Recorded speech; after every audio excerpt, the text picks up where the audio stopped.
2 years ago, my life fell apart in ways I never imagined. I was 20 years old in the final semester of college. Finals were getting closer, and I was focused on studying and working part time to make it through.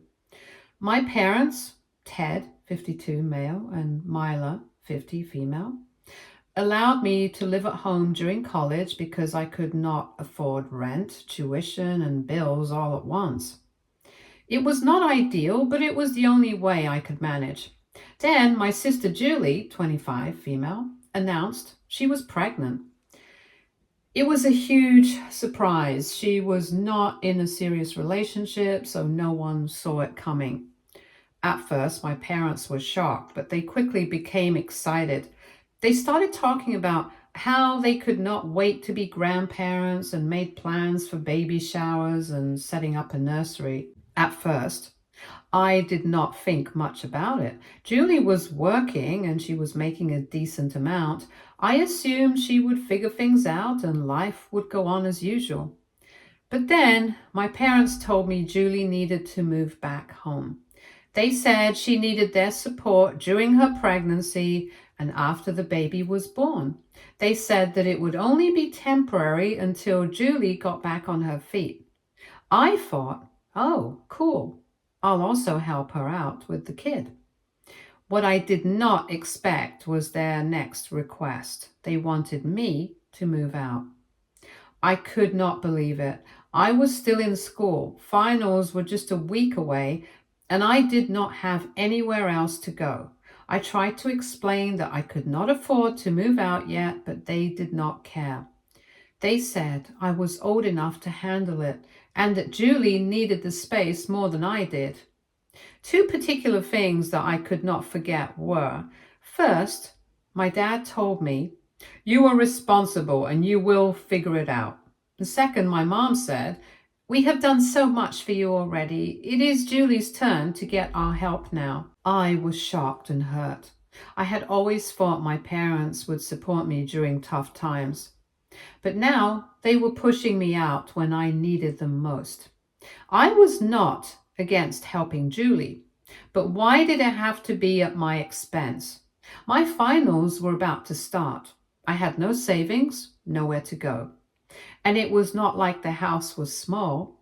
It had 1,000,000 rooms, and I have never been one to bother them with anything, but they basically kicked me out. I spent the next few days scrambling to find a solution. I looked into student housing, asked friends if they had a spare room, and even considered sleeping in my car. But nothing worked out. When I told my parents I could not find a place, they did not care. My dad just said it was not their problem anymore. By the end of the week, I had no choice but to leave. I packed up what little I could fit into my car and drove off. I had no plan, no place to stay, no idea what to do next. That night, I parked in my college parking lot and slept in my car. It was freezing cold and I was completely alone. It was so scary. The next day, I called a friend from school. We were not very close, but I was desperate. When I told her what had happened, she let me crash on her couch. I was so grateful, but I also felt embarrassed. I hated relying on someone else, especially when it felt like I was imposing on her kindness. Living on her couch was not easy. I barely slept, and I spent every spare moment studying for finals, working my part-time job, and trying to find a permanent place to live. It was the most stressful time of my life. I managed to pass all my exams, but my grades were not as good as I had hoped. I graduated a month later, but instead of feeling proud, I just felt relieved it was over. I thought my parents would be there at my graduation, but they were not. And during this time, my parents did not check in on me at all. They did not call, did not ask how I was doing, and did not offer any help. All their energy was focused on Julie and her pregnancy. They were constantly posting on social media about how excited they were to become grandparents. It felt like they had completely forgotten about me. A few months later, Julie had her baby. a little boy. I found out through Instagram. My parents did not invite me to the hospital or even let me know when she was in labor. It was like I did not exist to them anymore. Seeing pictures of them holding the baby and celebrating without me broke my heart all over again. I worked and saved until I could afford to move into a small apartment. It was not much, but it was mine, and I felt somewhat stable for the first time. Julie reached out once after her son was born. She sent me a photo of him and said she missed me. I did not respond. It was not that I didn't care, I simply did not know how to respond. I think at some point I blamed her for not standing up for me when our parents kicked me out. 2 years had passed since my parents kicked me out. I had not spoken to them since, and they had not reached out to me either, until a couple of weeks ago. It was a message from my mom, who I had not spoken to in 2 years. She said she wanted to talk, and at first I ignored it. I was not sure I even wanted to hear her out. But then she followed up with a long message apologizing for everything, saying they missed me, and adding that Julie was getting married to Howard, 25 male, soon. Howard is her baby daddy. She said they wanted me there to celebrate with the family. For the past 2 years, I had been living my life without them, and it was not easy. I had to rebuild everything from scratch after they kicked me out. I had gone through so much alone, and now out of nowhere, they wanted to reconnect like nothing had happened. I did not respond right away. I needed time to think. I thought about all the milestones I went through without them. My first real job, my first apartment, all of it happened with no support from them. Meanwhile, I saw their lives all over social media. They were all over Julie and Howard's relationship, gushing about how great of a dad he was to their grandson and how excited they were for their future. I was completely erased from their world, and now they wanted me back for the big moments. After a few days of thinking, I decided to respond. I was not going to accept their apology, but I felt like I needed to let them know how I felt. I told them that I could not just forget the fact that they abandoned me with nothing a few years ago. I made it clear that I did not think we could work on our relationship because it is too late for that. I also told them I wouldn't be coming to Julie's wedding.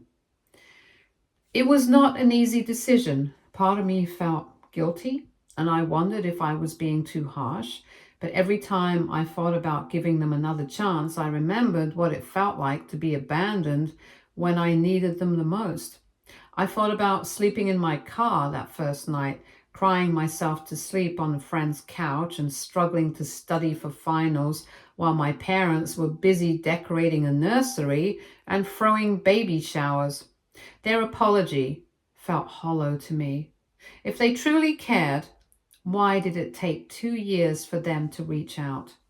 Why wait until Julie's wedding to suddenly decide they wanted me back in their lives? It felt more like they wanted to avoid questions from other people about why I was not there rather than genuinely wanting to make amends. Some people have told me I should go to the wedding, not for my parents, but for Julie and her son. They say it could be a chance to start fresh and that holding on to resentment won't help me heal. But I do not think it is that simple. Forgiveness doesn't erase the damage they did or the way they treated me if I did not matter. Right now, I feel like going to the wedding would only benefit them. It would make them feel better about themselves, like they had done their part by inviting me. But what about me? Who was there for me when I needed them? Not my parents, not Julie, and certainly not Howard. I do not see why I should show up for them now just because it's convenient for them. I do not think I owe them anything. They made their choice 2 years ago when they decided Julie's needs were more important than mine. They chose to kick me out during one of the most stressful times of my life. They chose not to reach out when I was struggling to find a place to live or when I graduated, and now they want to act like none of that happened. I have talked to a few friends about it, and their reactions are mixed. Some people agree with me and believe I'm correct to set boundaries. Others believe I'm being too harsh and that I will regret not giving them a chance. I honestly do not know what the right answer is, and part of me wonders if I'm being selfish by saying no, but another part of me knows that protecting my peace isn't selfish, it's necessary. So, AITA for telling my family it's too late and refusing to attend my sister's wedding. Update 1. I did not hear back from my mom after I sent my response. Instead, a week later, Julie sent me a message. She said she missed me and hoped I would come to her wedding because she wanted her son to know his aunt. That hit me harder than I expected, but it also made me angry. Julie was part of the reason I was in this position. She never stood up for me when our parents kicked me out, even though she knew how much I was struggling. She was living comfortably in the home I had to leave, surrounded by love and support, while I was left to fend for myself. Howard reached out too, which surprised me because I do not even know him at all. He sent a message saying he thought family was important and hoped I could forgive the past. While I get that he's trying to be nice, it felt patronizing. He has no idea what I went through, and it is easy for him to say those things when he was not the one who got hurt. A few days ago, I got a call from Julie, my sister. I was surprised to hear from her after everything that's happened, especially because we had not talked in 2 years. She asked if we could meet up, and I could not understand why. I asked her why she wanted to meet, and she said she just wanted to talk and catch up. Honestly, I was not in the mood. It had been a rough day, and I was already feeling frustrated and upset about everything that had been happening in the last month. At that moment, I just lost it. I could not hold back my emotions anymore, and I let everything out. I asked her if kicking me out when I had nothing was not enough. I asked her where she had been the last 2 years and why she did not want to talk to me back then.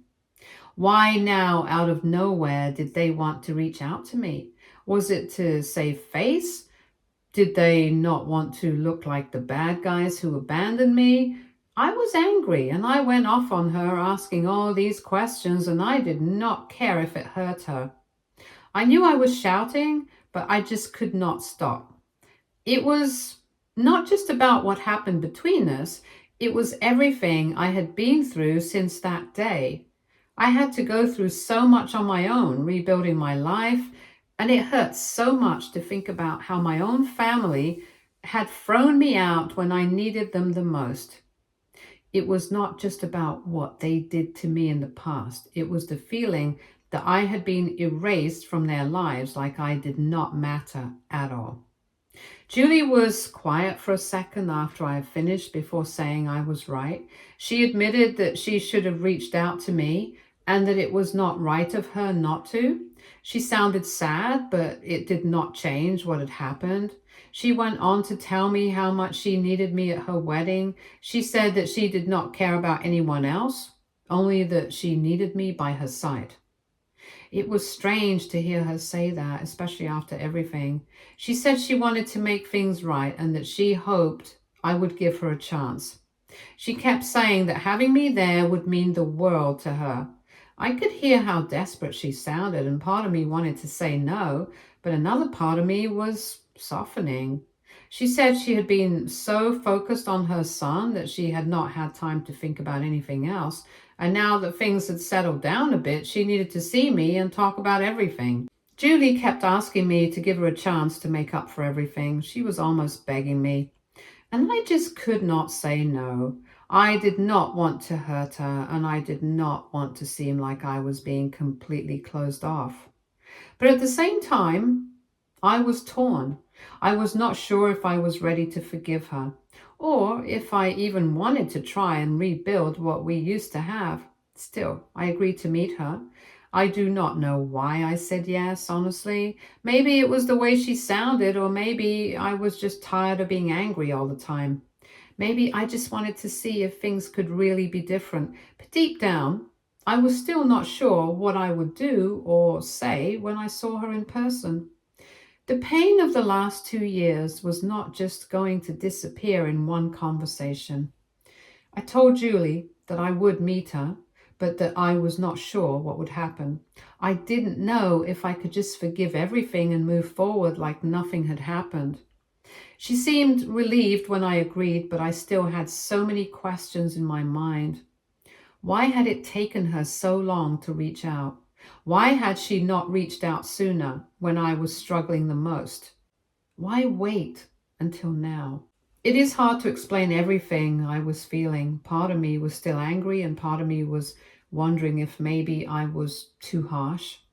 But another part of me knew that I needed to stay true to how I felt. I had been hurt deeply, and I was not sure if I could just let all of that go. I did not want to let Julie and the rest of the family back into my life just because they suddenly realized they had made a mistake. I wanted to know that they really understood how much they had hurt me and that they were not just reaching out to make themselves feel better. The truth is, I was not sure what I was expecting from this meeting. Part of me thought maybe Julie was being genuine, that maybe she really wanted to make up for what happened. But another part of me was skeptical. After everything, I did not know if I could trust her or anyone in my family again. They had all abandoned me when I was at my lowest, and that was not something I could just forget easily. Even though I agreed to meet her, I knew it wouldn't be easy. There were so many emotions tied to all of this. It was not just about the wedding or Julie's apology. It was about everything that happened in the past 2 years. It was about how my family had left me to figure everything out on my own and how much that hurt me. I didn't know if one conversation could fix all of that, or if I would even be able to forgive them. I'm supposed to meet Julie tomorrow, and I'm nervous about what will happen. I know I can't forget the past, but maybe this is a chance to see if we can start moving forward. I do not know if I'm ready to let go of my anger, but maybe this meeting will help me figure out what I really want. I'll update you all on what happens after the meeting. Update 2. So I met Julie yesterday. Whatever happened was unexpected and frankly overwhelming. When we sat down, she started to cry almost immediately. I was not sure what to do. I've never been good at dealing with other people's emotions, particularly when they're crying. I just sat there awkwardly, waiting for her to calm down.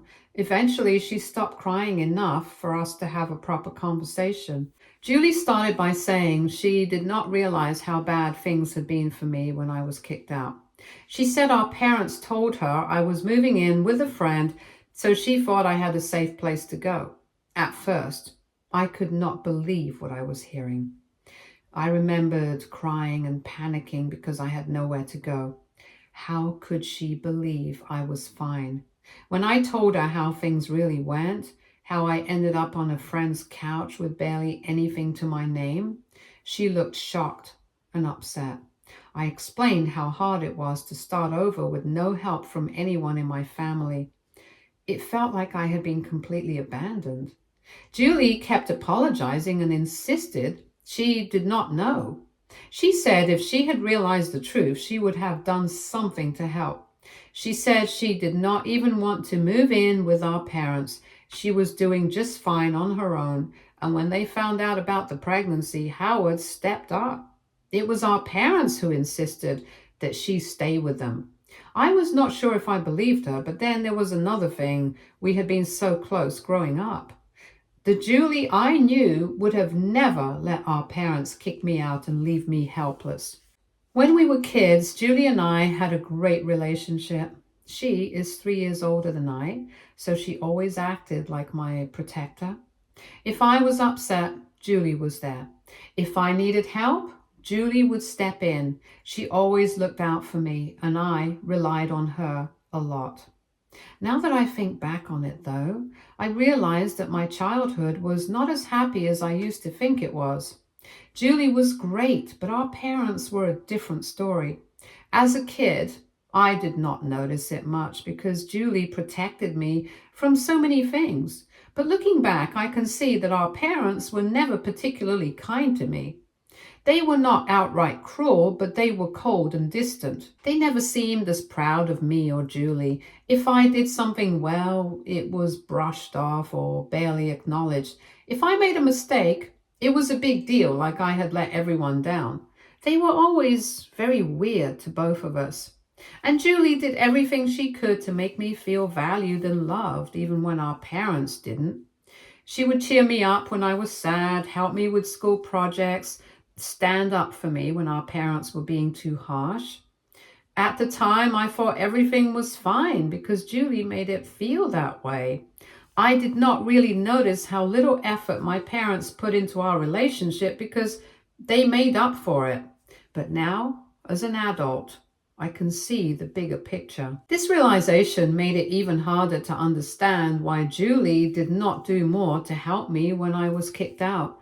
We were so close, and she had always been there for me before. It did not make sense that she would just let me go. This is what made me reconsider not believing her. During our conversation, she explained that she did not know the full story until recently. After I told Mom I was not coming to her wedding, Julie confronted her and demanded to know the truth. That's when she learned I had been kicked out with nowhere to go. She said she felt terrible when she realized what had happened. I asked her why she had not contacted me during the 2 years I was gone, if she cared so much. She admitted that her pregnancy had been difficult and she was sick for most of it. After her son was born, she got so caught up in taking care of him that she did not think about much else. At first, I didn't believe her. From what I saw on Mom's social media, Julie looked fine. There were pictures of her smiling, celebrating pregnancy things, and generally looking happy. But then Julie showed me photos from her pregnancy. Some were taken to the hospital, and it was clear she had not been doing well. Seeing those pictures made me believe her. Even though I understand her situation better now, it doesn't erase what I went through. I still do not understand why my parents made the choices they did. Why did they lie to Julie about where I was going? Why did they think it was okay to kick me out at all? It's hard not to feel like they just did not care about me.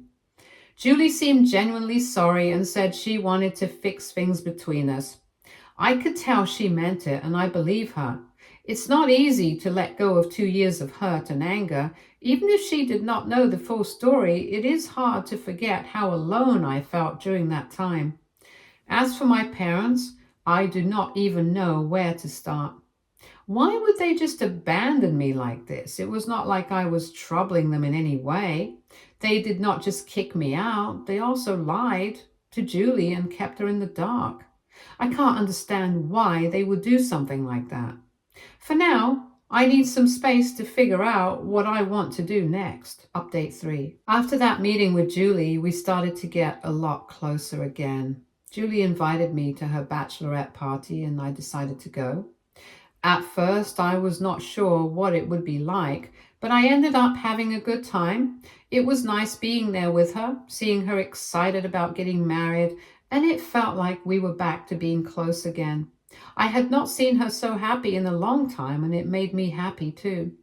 The wedding came up soon after, and Julie asked me to be her maid of honor. I agreed without hesitation. I knew how much it meant to her, and I wanted to be there for her on such an important day. Up until the wedding, I had not had any contact with our parents. I wasn't interested in talking to them or trying to work things out. I was focused on Julie, and that's where my attention stayed. At the wedding, our parents tried to talk to me a few times, but I didn't want to engage with them. I was there for Julie, and I was not going to let them take away from her big day. I was not ready to deal with them, and I did not want to have any unnecessary conflict. I just ignored them and kept my focus on what mattered, Julie. When the reception started, Julie came up to me and told me she had a surprise for me. I didn't know what to expect, but before I could ask her anything, she ran off to get ready for the toasts. The toasts were nice at first, with Howard's best man giving his speech and then me giving mine. I was happy for Julie and Howard and wanted to make sure they knew how much they meant to me. After that, Julie stood up to give her toast. At first, she talked about how happy she was to have everyone there and how much it meant to her to be getting married. But then she took a turn, and I was not prepared for what she said next. She gave me my gift. Julie talked about how our parents had lied to both of us. She explained how they had kicked me out and did not tell her the truth about it. She shared how our parents had abandoned me and tried to keep her in the dark, not telling her what was really going on.